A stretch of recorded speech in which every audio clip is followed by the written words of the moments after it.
everyone. This is Bob Sorrentino from Italian Roots and Genealogy. Be sure to check out our newsletter, our Facebook group, on our YouTube channel, and our great sponsors, Italy Rooting, Abitativa Casa, and Phil Italy. And my guest today is Anthony Castelvecchi. And great to have you, Anthony. Thanks for being here. Thanks for inviting me. I'm glad to be here and join this wonderful project that you have. Thanks. So I want to start with, I love your last name, Oldcastle. That's a super name to have. It is. It's very unique. I love it. Well, and it makes you wonder how your ancestor got that name. Yep. Was he the keeper of the castle? Was he just an old guy who used to sit in front of the castle? Yeah, I mean, look, you can always make up stories, right? When you don't know the full truth, and you can say, there was royalty somewhere down the line 500 years ago. And it makes a little more sense too, because the last name's Tuscan. You had all those little like city states and royalty in Tuscany. So, God only knows, maybe, who knows? But yeah, it's a great last name to have. Super unique. Yes. From my understanding, anyone who has the last name I'm related to. So I think it's only comes from one tree, which is pretty rare to have, I guess, from almost any culture. Well, some of my way back ancestors were nobility from Tuscany. So, wow. And we were just there recently, and I guess my favorite ancestor from the north is Isabella d'Este, and we went to her family's castle in Ferrara, which anybody listening, Ferrara's a small little place out of the way, no tourists. So it's really, really nice. It's really, really nice there. But it was a cool place because it was restored really very, very well. And they have a tower you could climb and you look over all of Ferrara. It's a pretty neat place. So now I know your family, you have some family from the north and some from the south, yeah? Yeah, so my dad's side of the family is Northern Italian and my mom's side of the family is Southern Italian. I have like a pretty big mix from a bunch of different regions, which is fun because, a lot of people can trace it usually to one or two. I can trace my ancestry to 4 regions of Italy, technically one being in the north in Liguria and then central in Tuscany and then in the south in Campania and Sicily. So, yeah, it's super cool. It's a big story of just the different waves of immigration as well into the U.S. I mean, most of the immigration to the U.S. was from the South. And so my mom's side definitely attaches more to that narrative. My dad's side obviously being a little bit more unique in that regard because, I mean, I don't know too many people personally of a lot of ancestry from the north. It tends to be more Sicilian, Calabrese, Barese, stuff like that from the South. But yeah, I can talk a little bit about kind of my heritage from my dad's side. So my dad's side is Tuscan and Genovese. In Tuscany, from the very kind of far north part of the province of Lucca, so very, very close to Liguria anyways. And then also the province of Genoa from the city and then from a small town in Genoa as well called Ponte Giacomo. And that side is really cool, I guess, like, considering this is a whole genealogy thing, I learned a lot of stuff through documentation on that side of the family. So my great grandfather, so with the same last name, Castelvecchi, the one from Barga, Lucca in Tuscany, he actually came to the U.S. in the early 1920s and settled in Chicago. And I went through this whole process because just like kind of everybody else during COVID, you got a little bit bored looking at this, that, and the other. And I started looking into like maybe possible routes to Italian citizenship just for fun. And I was working with this company that did a lot of research for me. And I found out that my great-grandfather arrived in the U.S. as a U.S. citizen. And I'm like, how is that possible? You step foot into the U.S. at 18 years old as a U.S. citizen. Well, I had never known that there was documentation of his father had went back and forth from Italy multiple times. I found some of the ship records and had applied for his naturalization in the U.S. And he got it when my great-grandfather was a minor. So then when my great-grandfather immigrated here, all he had to do was put in the proper documentation and he was already an American citizen the first time he stepped on American soil. So obviously that line was cut for the possibility of getting citizenship through there, but I learned a really cool history that still has a lot of questions because I'm not really sure why my great great grandfather was going back and forth. I'm assuming probably for work reasons. That's like a very, very one of the interesting stories from my dad's side. And then another story from that side, from the Genovese part, was I was still kind of looking into this whole Italian citizenship thing. I found a lot out through this, which was cool. It allowed me to do a lot of research into my history and the documentation. So my great great grandmother was from the city of Genoa, and she settled in the U.S. and married my great great grandfather, also from Genoa, in the late 1890s. So they were super early arrivals to the U.S. And it makes sense because that northern wave tended to be, especially from Liguria, way earlier than the southern wave. For example, my great great grandfather was naturalized as a U.S. citizen in 1884. So he was way back. And I provided, I think, the documentation, which is I still have in my family. It's very cool. But anyways, his wife, on their marriage certificate, she has no parents listed. So I was like, that's interesting, and looked a little bit further into it, did some research with this company, and realized that she was most likely an orphan. She came to, which a lot of people have this history of a foundling in the family. And so it was very interesting to find that out, and that I don't really know anything about her family or her parents or anything like that. So those are some interesting stories from my dad's side. Well, then I mean, that's really pretty early. So Yeah. I mean, what do you know what kind of business he was in? Do you, your great great grandfather, that he came so early? I'm not sure, but my great grandfather, when he came to the U.S., within I want to say like 5 to 7 years of being here, he did a very very old school Chicago Italian thing.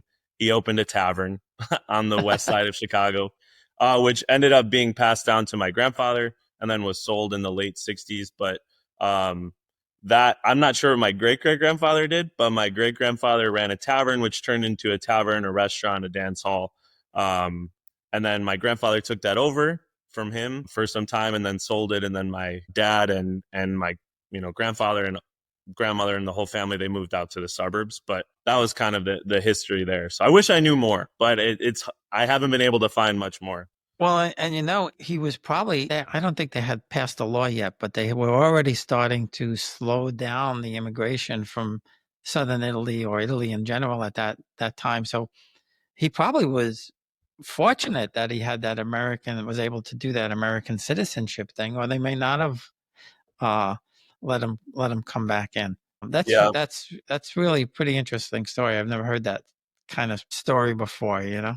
Yeah, and it's something I never knew, and it was so interesting. But yeah, you're right. They started in the early 20s putting those laws into place for immigration, which is actually funny because he ended up marrying my great grandmother, who is also of Tuscan descent from a nearby town called Bagni di Lucca, literally one town over. But they didn't know each other in Italy or anything like that. They Mhm. met in the U.S.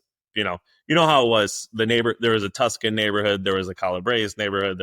So you lived with like a lot of your, paesani. But anyways, she was actually born in Germany, which is a very interesting wrinkle. I'm not really sure why either. The family legend is that, her parents or her father was looking for work. And, as we know throughout Italian history, depending on what region and what time, there's a lack of work in some of these smaller, hill or mountain towns. So maybe for her, because she arrived in the US in 1924, maybe that played a part because her nationality was German. Was So German. she may have Yeah. had an easier being from an Anglo-Saxon country that was more acceptable, and the door wasn't closed on that. Although they came from Italy, but her nationality was German. So yeah, some really interesting things when you look into the history. Oh yeah, no, there's all these twists and turns and things like that. Um and you know, to your point, the ones that came early in the north, I mean, typically the northerners had more of, they weren't just farmers, you know, they usually had some sort of trade, whether they were stone cutters or, you know, miners or things like that, rather than the southerners who came later that were basically farmers, and laborers and things like that. Yep. Um, so now your mother's side of the family is from the South.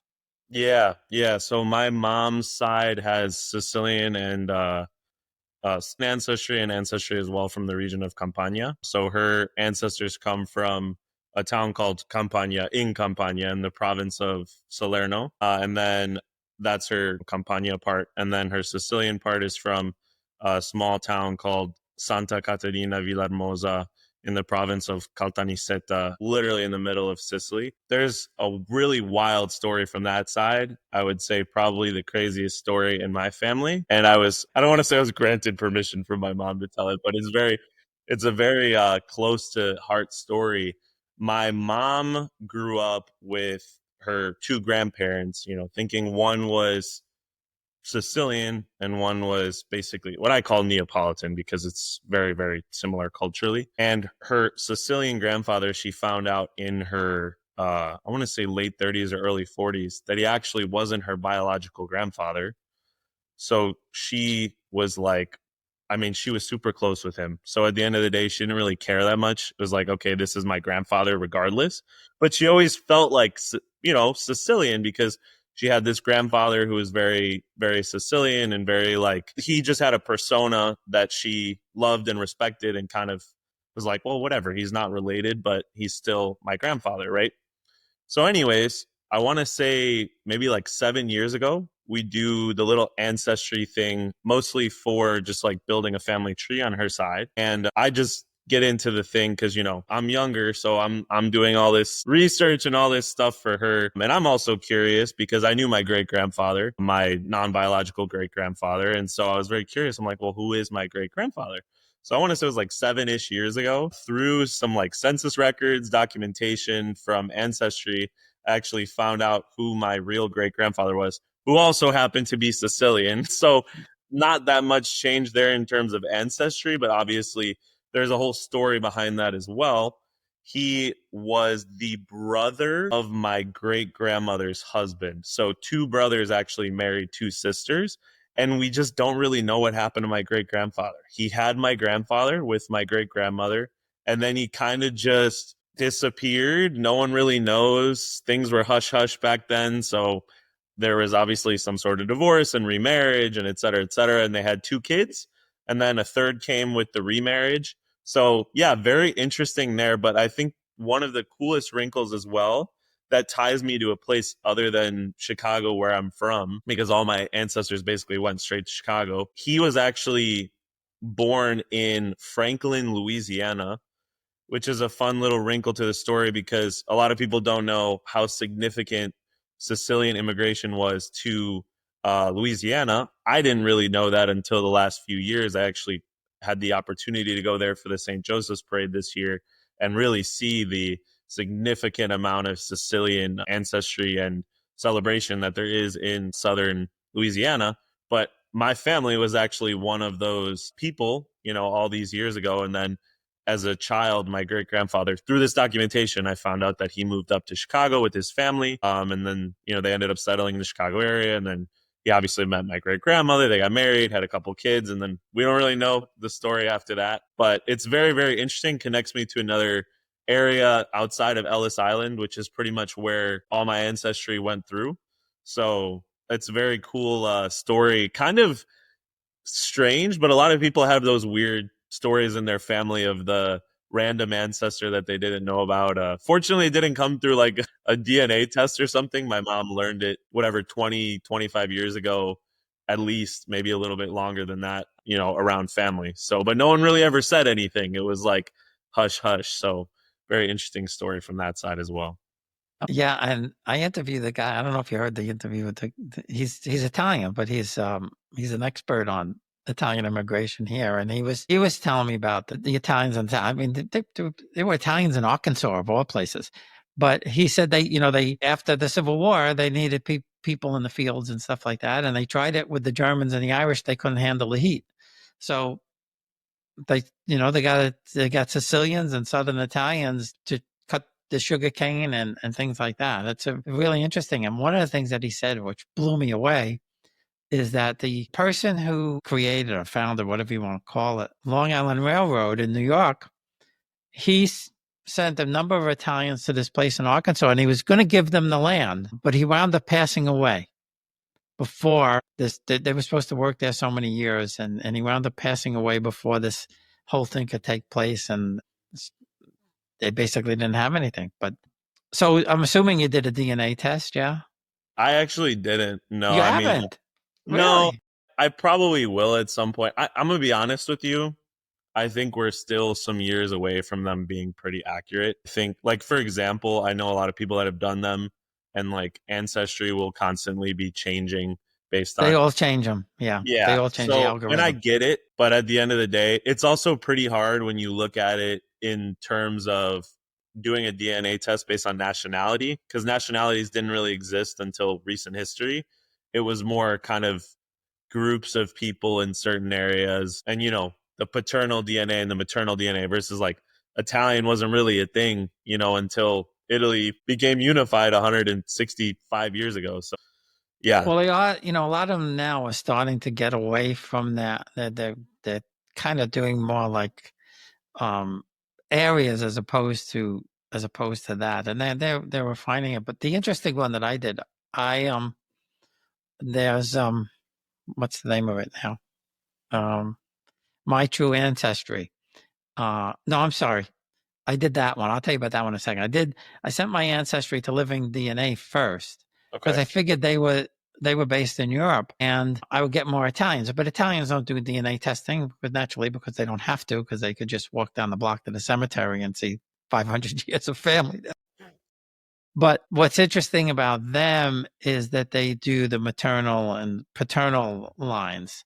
And they go back, to 10,000 years and kind of give you the migration paths and stuff like that. The other one, My True Ancestry, what's interesting about them, they don't necessarily track your DNA looking for cousins or anything like that.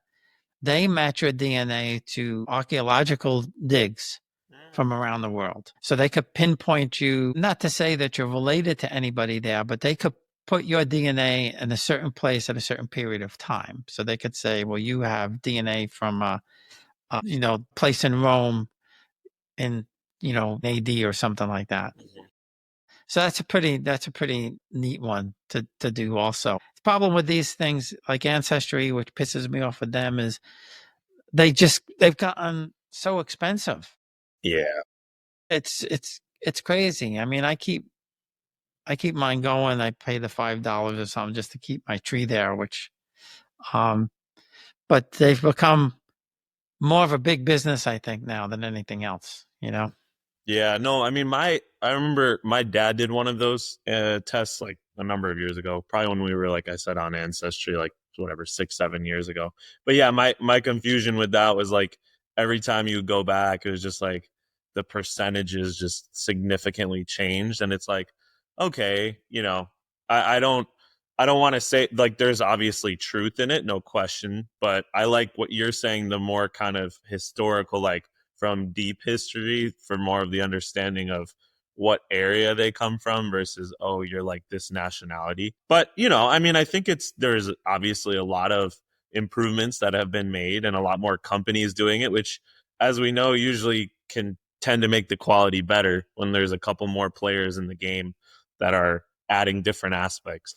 Yeah. Well, the interesting thing about the living DNA one was my maternal line is almost like 95% or greater from the Caucasus, which just blew me away. That I found amazing. And my father's line uh, started out like in the, I guess in Iran, Persia area or something like that.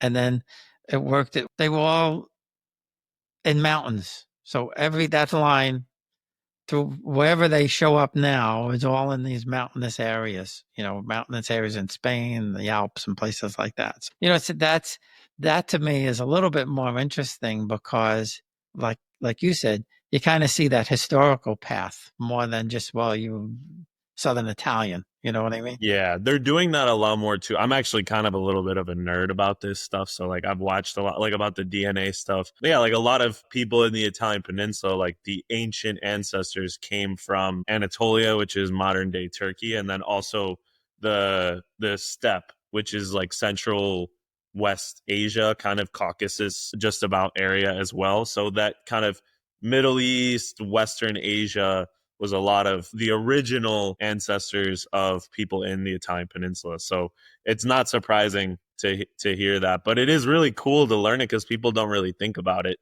Because people are thinking more about like the last 100 years versus the last 10,000 or more. You know? I've seen people get violent. I'm 100% Italian. I don't care what it says. Like, Yeah, heritage is different from DNA. for It's like, sure. yes, your family's from there. They bring it from, but you know, don't freak out if you find out that you got some Middle Eastern or Turkish or something like that in there. Yeah. Oh, yeah. I mean, plus Italy is in the middle of the Mediterranean, so you had people coming in and out from Northern Europe, Western Europe, the Middle East, North Africa. So you had a lot of all that going on, in ancient history. Well, there were still places there that the dialect is still Greek or Albanian. Yeah. I've heard people say that it's almost like Greek what they speak in some of these places. So now, have you been able to go back yet? We'll be right back.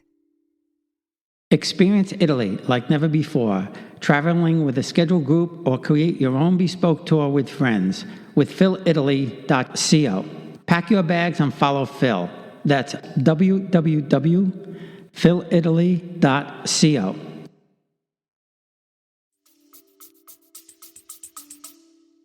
To Italy? Yeah. Yeah, I've been quite a bit, to be honest. I actually was just in Italy 3 months ago. I did a pretty big solo trip actually for 3 weeks, mostly in the north, a little bit in central Italy. Went to some places I had been to and also, hit some new cities. But yeah, I've been fortunate to go multiple times in my life, especially in the last like 5 years. I've significantly traveled over there. I went as a kid as well with my family a handful of times, which is great. I studied there in Milan Great. during Yeah. college. I was the unfortunate recipient of going the semester of COVID, so I only got half an experience versus the whole semester, but better than nothing, and I really enjoyed my time there. But yeah, I've made my way around a lot of Italy, but I always feel like there's like 100 more things to see. If I knew what I know now, 30, I don't know if we'd be living there, but we certainly would have had a place there. I could kick myself for not, doing it. I mean, our first trip was 30 years ago and I didn't know anything. My father said that he had family in Torre del Greco.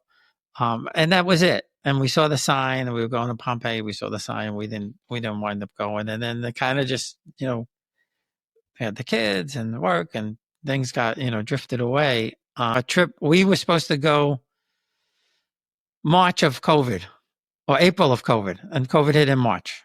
So it Yep, got and that was postponed. that.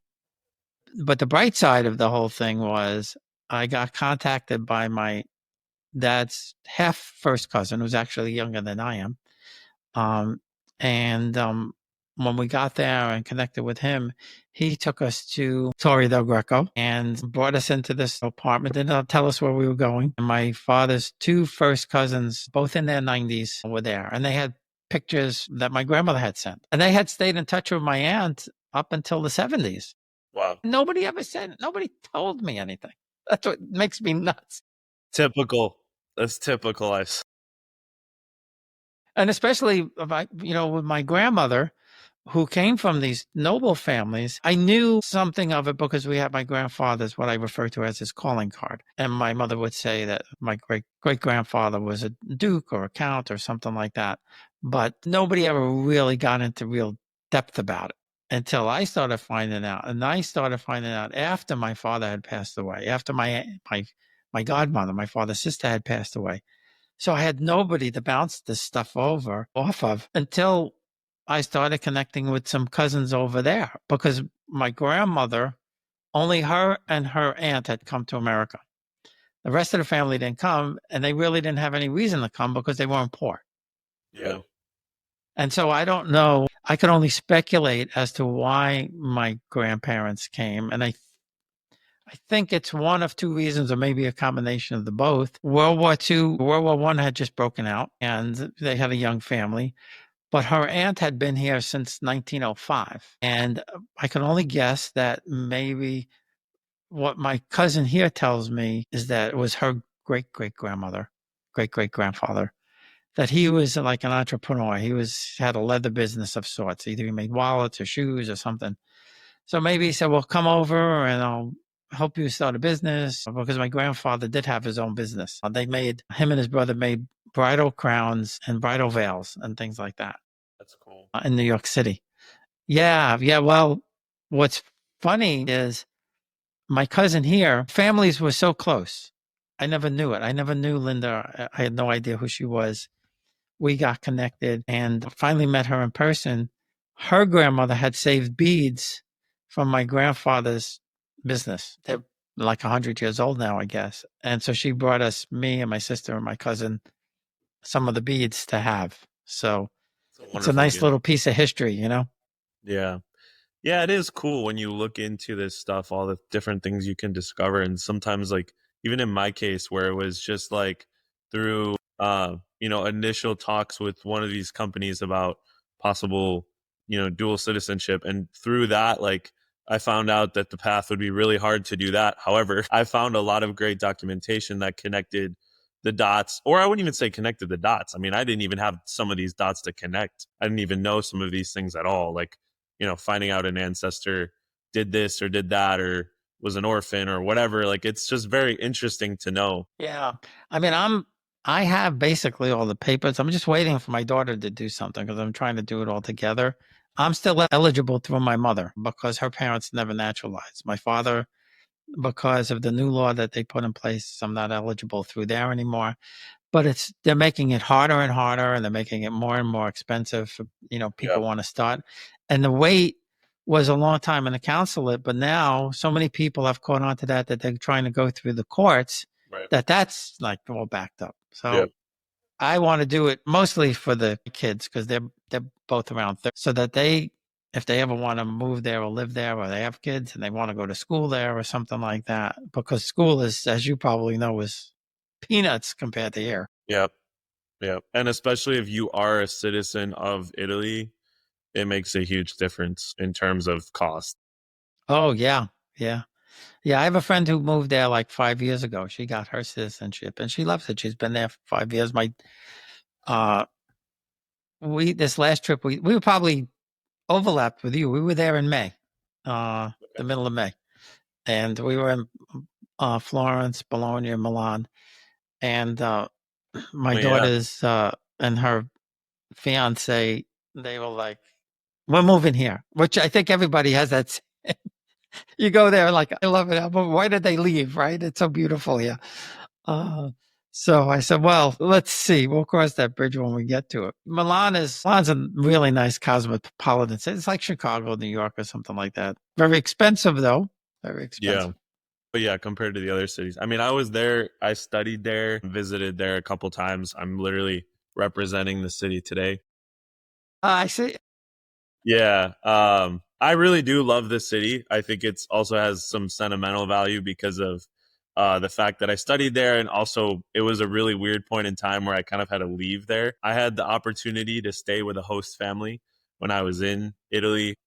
It was just an older couple. They were absolutely amazing, fantastic people. I've went back and visited them twice since 2020, one of them being the most recent trip. So I created like a really good relationship in Milan. And I know the city really well. I know the public transportation really well. And I totally agree with you. It's very cosmopolitan. It's much more European than, I mean, it still has Italian aspects, obviously, but it's the most European city in Italy. It could fit more so in other places in Europe versus almost any other city in Italy. It's like, this is an Italian city and that's it. But yeah, it's cool. There's a lot to do. But yeah, it's a little bit more expensive naturally just with the international draw. It's also, I think it was a little bit, I don't want to say undiscovered because everybody always knew about Milan, but it's significantly more touristy. Yes. In the last couple years than I remember. But yeah. I went there the first time 30 years ago for work, and there was there was literally nobody in this piazza outside the Duomo. Yeah. It was empty. Now it's And now full. you go, it doesn't matter what day of the week, it's packed. It's packed. Yeah. But that's one of the most fascinating churches that I've been to. St. Peter's is St. Peter's naturally. But the history in Milan is really something. And I didn't know that. I guess the stone is only used on the Duomo and one other building in the whole world. And it all comes from one quarry, and they don't use it for anything else, which was pretty neat. And the first when I went 30 years ago, it was black. They hadn't started cleaning it yet, and Yeah. now it's that brilliant white, and it's just nice to sit outside, and have a very expensive spritz and sit outside the Duomo. But yeah, that's, it's a tourist area. It's expensive, but yeah, it's a beautiful, beautiful cathedral. I mean, it's the largest church in Italy because the St. Peter's is technically in the Vatican, which is another country, yeah. But weird technicalities. But point being, it's enormous. It's beautiful. When I went to Milan a few months ago, I actually went to a mass there, which was cool. It was nice. Something. Yeah, it was just a really awesome experience. They have like a little area kind of roped off from all the tourists that they have the masses in, because the rest of the church is so big that you don't even know there's a mass going on because you're in like the other area looking at all the beautiful stuff, and there's a whole service going on with 200 people and you have no idea. So it's crazy how big some of those places are. It really opens your eyes to like, wow, you're in the center of Catholicism being in Italy. And just, even outside of Rome, there's just so many places in Italy that are just amazing in terms of churches. The churches, I mean, even some of the small towns, the tiny little churches, they're kept so well, and there's fresh flowers there. I mean, it's really unbelievable how they still take care of the places there. No, it's wonderful. And I think that there's also, like you said, like the Duomo in Milan that 30 years ago, it didn't even look the same. I think there's been a lot of restoration too, because it's been like, hey, we need to keep this stuff looking nice. This is like the center of our town or our city, and this is what everybody sees and what we see. This is where everybody hangs out, in the piazza in the center of the city. You want your most prominent buildings looking beautiful and being, renovated up to date, whatever. So that's why a lot of them always have construction going on too, because they're so ornate. I mean, think of the Duomo, the Gothic style with all the teeny little points and shapes and everything. You can only imagine that the wear and tear from just the city air after the time. So they constantly have to. Well, we went on a tour where we went, when we went up there and everything like that. And they have replaced or put copies, a lot of those now are copies, and they have the real ones in the museum for good reason, I guess. We stayed, I guess, about a mile walk. We were over by the original Italy. That's where we were staying. Oh, yeah. Which was a nice area because it was quiet over there. And so we would, we would just walk over there. I don't think we didn't take the metro in Milan. We took it in Rome, but it was a short walk. The weather was nice, so it was pretty cool. And then, like I said, we were in Bologna and Florence also. It's just so much fun being back. You hate to come back, Yeah. Oh, I know. Believe me, especially when I feel like if you discover a new place as well, because you obviously have those places that you're like, like the Milans of the world for me that always have that sentimental value that I'll always enjoy going back to. But you discover like some of these new cities that you're like, you get back and you're like, hold on a second. Like, I really liked that place. You enjoyed it while you were there, but then when you're back, you're like, oh, I really want to go back. And so I feel like that happens to me every time I discover a handful of cities. There's always like one or two that stand out particularly that I'm like, oh, wow, I would love to do more there. Or wow, I would love to like even do the same things again because I had so much fun. Yeah, well, that's what we liked. We liked Ferrara a lot because there were no tourists there. Yeah, I've never been there. Never been. Yeah, it's there's the big castle there, the Este Castle, but it was just quaint and quiet, and it was like a half-hour train ride, I think, from Florence, or Bologna. I don't remember which one. Yeah, so it was it was from Bologna. It was a nice, easy train ride, short walk from the train station to get to where the action is and things like that. We went to Modena, which was another nice little city. They have a big market there, and like it's not like one of the ones just Saturdays. It's there every single day, Yeah, and home of that the was a balsamic. yes. I brought back 2 bottles of balsamic. I can imagine. That's what you got to do. You got to always make sure that you get the local specialty and throw it in the suitcase because you're not going to find anything like that at home.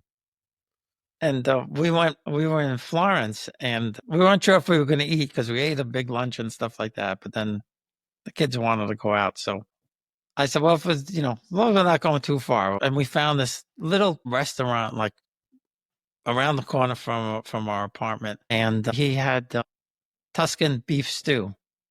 And I said, "I'll try that." And boy, it was just so good. And it was all Italians in the place, Yeah.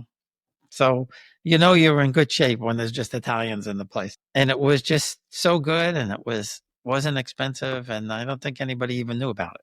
Yeah. No, that's the small local places without tourists, they can be hard to find in the Milans, Florence, Rome's, whatever. But again, if you walk and you go down the little street, it takes exploring, it takes walking. And a lot of people don't want to do that. You stay in the tourist area, you just walk to somewhere close by. It's not always going to be the same experience. But yeah, Italy is just full of amazing places. I guess back to the genealogy point too, I need to make a point of definitely getting to some of these small towns that my ancestors are from. I'm pretty far removed from Italy, as multiple generations away, so I don't have any significant family still there, so it hasn't like given me a major reason to be there like a lot of other people, to go back and visit their cousins or something like that. Yeah, but just being in the hometown, it's a different feeling, even if you don't know anybody. And believe me, I've heard the weirdest stories where people are walking down the street and they say, "Who are you?" And you give your last name or something like that, and they point you to the place, or there may be a tavern in one of those towns. No, there's That's still for the definitely family. no, there's definitely reason for me to go back and do so. I guess I haven't been pushed as much as maybe some of the other people that have family, but I do want to do it definitely at some point. And I made my way around Italy in a lot of different places, so I think that's next on the list. Is at least start, for example, where my last name comes from. I would love to go there. And I mean, you look up these places too, and like I've been to Lucca, so I've been extremely close, but a little train ride away. But you look at these places, how beautiful they are too. 5,000 people, just would be amazing to go somewhere peaceful. Not easy to get to, but if you have some time, you can definitely swing it. Yeah, and I have some friends in Lucca, people that I interviewed, and we were going to try and get there this time, but it was just so many other things to do, and we just couldn't get there. But I heard it's really, really nice there. Lucca is a really nice place. Yeah, Lucca is gorgeous. I mean, in all honesty, Tuscany is one of my favorite regions in Italy, as it is for most people, whether being American, Italian. You'll hear that answer from a lot of people, and for good reason. Good food, good wine, beautiful landscapes. They have also a coast, if you go in that direction. A lot of wonderful little towns that kind of have their own history, because they were all very feudal for all these years. So they were like city states. So every area kind of developed its own culture to a degree, which is very common in Italy, but Tuscany is very particular. They still kind of have rivalries within these little towns and cities, which is so interesting. But, history guides a lot of behavior in the modern day. So it's not surprising that a lot of those things have lasted now, mostly through soccer and stuff like that. But still. So before we go, what advice would you give to any young people that want to start researching their Italian roots? Yeah, well, honestly, I would say I stumbled on a lot of stuff and it made me look into it further. I would definitely recommend, I think Family Search is one of the good search engines that I would use. It's free. You just have to create a login and you can really start to dive into a lot of things in your family. I would also, one of the biggest, especially with my last name, there's a lot of misspellings in documents or documents that were digitized because the spelling may have been correct in the writing, but it got digitized and maybe 2 or 3 of the letters got changed.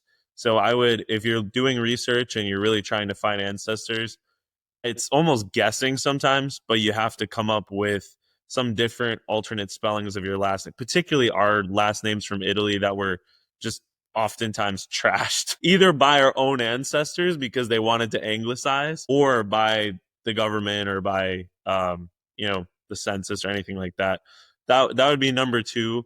And then number three, I would say maybe one thing I didn't take full advantage of either when you have your ancestors around, whether it be grandparents or aunts or uncles, like sometimes they just don't even like think so much to tell you these things for whatever reason because they're worried about giving you life advice or telling the same story maybe the 100th time versus talking about maybe some ancestry or some stories from the old country. I would definitely, they are the main sources, much better than any website or anything you could find.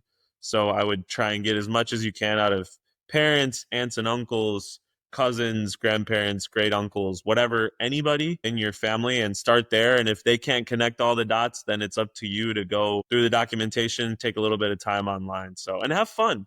I mean, this is your family after all, right? Like, this is the history of how everyone has a story. And why not learn yours, right? Why not learn as much as you can about your history and why you are where you are and how you are today? It's a lot of what came in the generations before. So that would be kind of my overarching advice for anybody in general, but especially young people that are trying to discover all of this. Yeah, and to your point, it is a lot of detective work, and sometimes you step away for a few months and you come back, and all of a sudden something that you couldn't find pops up. It's funny how that works. Oh yeah, it's not you believe me. You bang your head against the wall sometimes, and sometimes you won't find answers either. I mean, and it just is what it is. Like, you may have an ancestor, you can never figure out what their occupation was or something else if you're really like digging in deep to something. But at the end of the day, if you could find a lot of the important stuff, I think that's a win.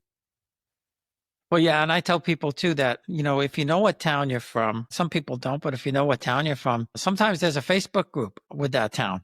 And, you'd be surprised. You may not find family, but you learn about the town. You may make a connection there. And if you do go to visit, well, you have some idea, or you have somebody there who might, meet you or help you out, because it's happened. It's happened to a lot of people, Yeah, 100%. Yeah. Well, Anthony, thanks a lot. I appreciate you being here. It's a lot of fun. Love the stories. And I love the pictures that you sent me. So we'll put them in there too. Thanks, Bob. I really appreciate it. And one last thing, I run a Facebook group and an Instagram account. They're both called Oriundi, and they're for Italians and Italian descendants. It's a lot of culture, heritage, celebration of our traditions and things of that nature. So if you have any interest to join those, hopefully Bob can leave some of the links or something below.